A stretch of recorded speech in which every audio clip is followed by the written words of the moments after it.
Dopo 2 giorni di agonia si è spento all'ospedale Cafoncello il 17enne tunisino che nella notte tra sabato e domenica aveva tentato il suicidio nel carcere minorile di Treviso. Nella struttura il giovane era stato portato da Vicenza, dove nel pomeriggio di sabato era stato protagonista di una serie di episodi che avevano seminato il panico nel capoluogo berico. Una rapina riuscita e una tentata ai danni di 2 anziani, un tentato scippo, la fuga con tuffo nel retrone, la rocambolesca arrampicata su un palazzo con irruzione in un appartamento dove si era barricato scaricando contro gli agenti di polizia un estintore.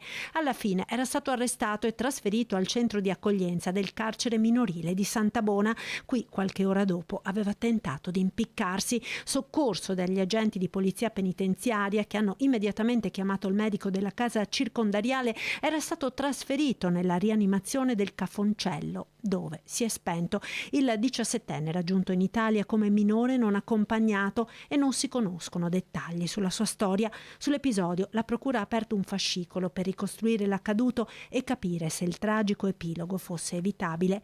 Il dramma del 17enne riapre la questione della situazione dell'istituto minorile di Treviso, che da tempo dovrebbe essere dismesso. Un dramma che tocca le coscienze di tutti, ma vorrei escludere le strumentalizzazioni politiche, dice il sindaco Mario Conte.